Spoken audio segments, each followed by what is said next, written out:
Assalamualaikum dan salam sejahtera murid-murid cikgu hari ini. Sihat tak? Cikgu doakan kamu semua sentiasa sihat dan ceria. Selamat datang ke kelas asas masakan bersama saya, Cikgu Aini. Jom kita mulakan. Aktiviti kerja kita pada hari ini ialah 2.1 alatan dan bahan masakan. Pengetahuan pula ialah 2.1.1 menamakan bahan masakan. Baiklah murid-murid, jom kita lihat dulu objektif pembelajaran kita untuk hari ini. Pada akhir pembelajaran nanti, cikgu harapkan murid-murid dapat yang pertama, menamakan 3 contoh bahan masakan.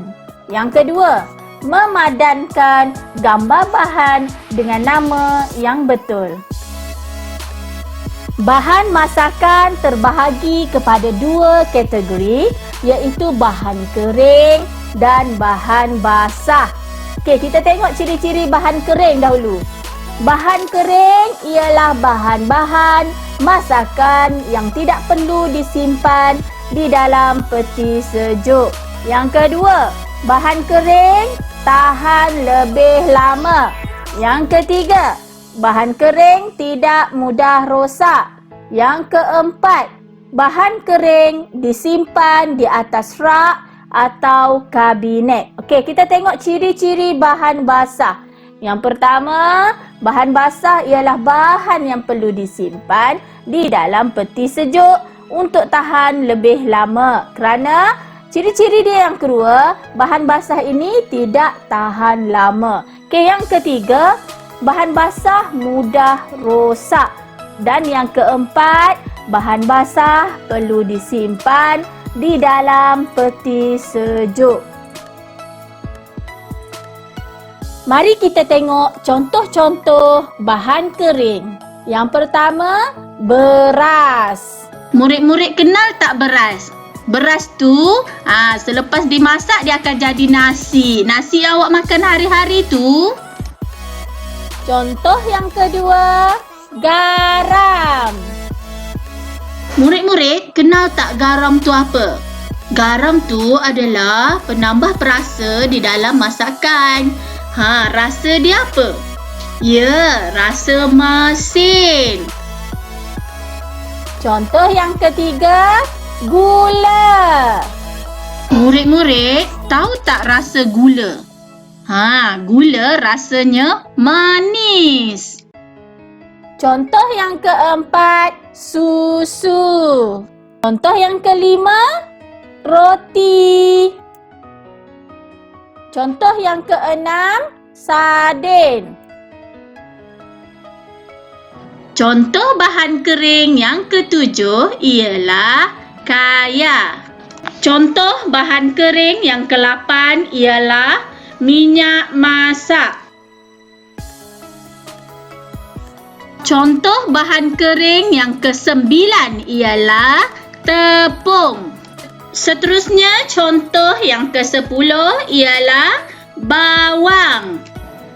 Murid-murid tahu tak ada banyak jenis bawang? Ada bawang putih, ada bawang besar dan ada bawang merah. Dalam gambar ni bawang merah. Contoh bahan kering yang seterusnya ialah rempah. Murid-murid, ada banyak jenis rempah yang digunakan dalam masakan. Contohnya kulit kayu manis, ketumbar, lada hitam dan sebagainya. Contoh yang terakhir ialah cili kering.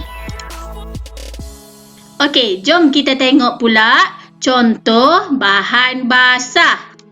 Contoh bahan basah yang pertama ialah ikan. Ada banyak jenis ikan. Contohnya ikan sardin, ikan tenggiri, ikan tongkol, ikan bawal dan banyak lagi. Contoh bahan basah yang kedua ialah ayam. Contoh bahan basah yang ketiga ialah daging. Contoh bahan basah yang keempat ialah udang. Contoh bahan basah yang kelima ialah sotong. Contoh bahan basah yang keenam ialah sayur-sayuran. Sayur-sayuran ni banyak jenis tau. Ada terung, ada sawi, ada kubis, ada salad dan banyak lagi. Contoh bahan basah yang ketujuh ialah buah-buahan. Ada pelbagai jenis buah-buahan. Ada anggur, ada pisang, ada betik, ada oren, ada apple dan banyak lagi. Contoh bahan basah yang ke-8 ialah susu segar. Contoh bahan basah yang ke-9 ialah keju. Contoh bahan basah yang ke-10 ialah mi. Contoh bahan basah yang ke-11 ialah telur. Contoh bahan basah yang terakhir ialah tauhu. Baiklah murid-murid, setakat ini sahaja pelajaran kita untuk hari ini. Jangan lupa ya, like, komen, share dan subscribe. Sehingga berjumpa lagi. Sekian, terima kasih.